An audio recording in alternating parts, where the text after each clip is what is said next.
केंद्रीय मंत्री स्मृति ईरानी हमारे साथ बातचीत के लिए मौजूद हैं। अमेठी दौरे पर हैं और लगातार वो अमेठी के लोगों से संवाद कर रही हैं, बात कर रही हैं और यहाँ के लोगों को सौगातें देने का काम कर रही हैं। बात करते हैं उनसे। कल सुबह से साथ में हम आपके देख रहे हैं कि 7:30 बजे आप वहां से निकली दिल्ली से और रात में 10 बजे एचएएल पहुंची।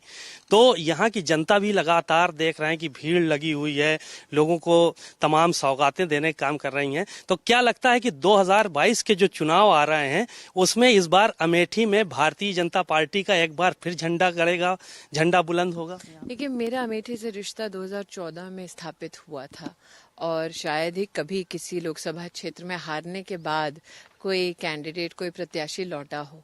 लेकिन मेरे लिए बहुत अहम था कि अब तक 2014 तक सिर्फ 30,000 वोट, 35,000 ज़्यादा से ज़्यादा भाजपा को मिलते थे।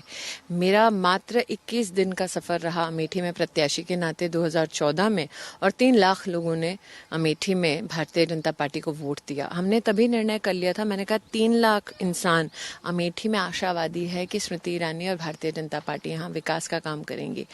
और इसीलिए 2014 से जो सिलसिला शुरू हुआ उसमें विकास के कई काम रहे। चाहे वो सैनिक स्कूल बनाना हो, चाहे वो पहला मेडिकल कॉलेज स्थापित करना हो, चाहे वो पहला सॉयल टेस्टिंग लैब स्थापित करना हो, चाहे वो पहला कृषि विज्ञान केंद्र स्थापित करना हो, किसानों के लिए पहली खाद की रैक 70 साल की आज़ादी में अमेठी में लाने का सौभाग्य मुझे प्राप्त हुआ।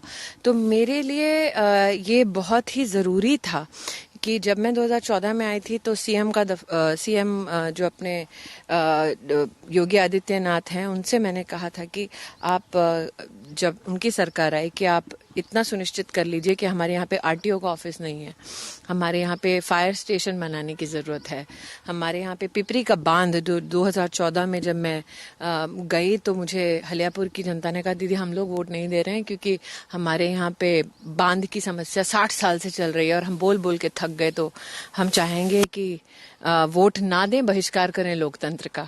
तो उनको मैंने आग्रह किया था कि आप चिंता ना करें, हमारी सरकार आएगी तो मैं निश्चित रूप से भरसक प्रयास करूंगी कि आपका बांध बने। मुझे दुख इस बात का रहा कि तब मोदी जी की सरकार तो केंद्र में आई, लेकिन समाजवादी पार्टी की सरकार ने प्रदेश में उसका कोई सहारा या उसका कोई सुझाव या सहयोग नहीं दिया। तब योगी जी से मैंने आग्रह किया, मैंने कहा भाई साहब पिपरी में हमको बांध चाहिए। तुरंत उन्होंने उसकी पूरी की पूरी जो एडमिनिस्ट्रेटिव प्रशासनिक जो एक ढांचा है और उसका जो आदेश है वो दिया। तो मेरे लिए तो अमेठी में आज इस बात का संतोष है कि चाहे वो स्कूल हो सैनिक वाला, चाहे वो सेंट्रल स्कूल हो, चाहे वो मेडिकल कॉलेज हो या पिपरी गांव का बांध ही क्यों ना हो, ये सारे काम मेरे पार्टी के नेतृत्व के माध्यम से मैं यहाँ करवा पाई हूँ।